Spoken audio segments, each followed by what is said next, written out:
Hi everyone, my name is Kate Campbell and I'm going to be presenting on Talcott Parsons and his role in advancing structural functionalism. Talcott Parsons was born to Edward Parsons and Mary Ingersoll in Colorado Springs, Colorado in 1902.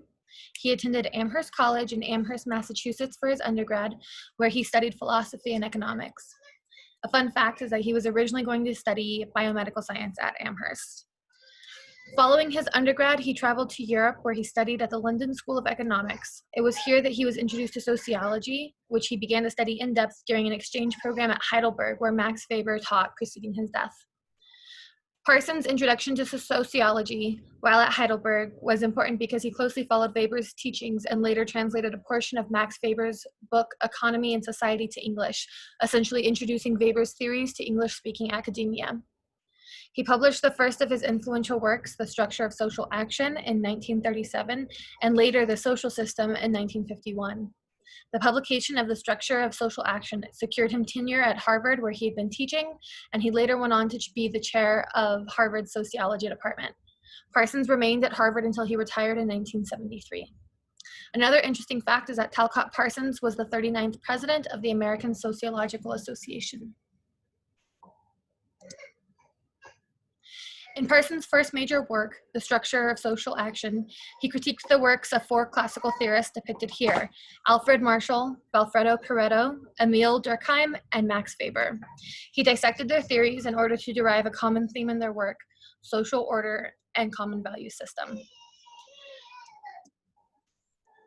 Parsons developed the term voluntaristic to describe action that was neither utilitarian or idealistic. Specifically, voluntaristic action is the balance between normative and self-interested pressures. Pattern variables are value dimensions that Parsons developed and used to codify common problems faced by social actors. They are presented as a spectrum, meaning that two extremes sit on opposite points, allowing for the studied point to fall anywhere between them.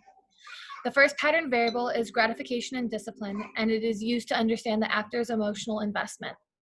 Next is private and collective, which is whether the action relates to the needs of the individual or a larger population. Similar to that is universalism and particularism, which is action as it relates to a particular person or a group of people. After that is achievement and ascription, which is interaction based on a person's achievements or ascribed characteristics.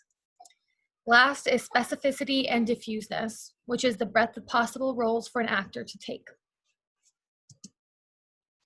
As an example, let's consider mandatory military conscription, also known as the draft.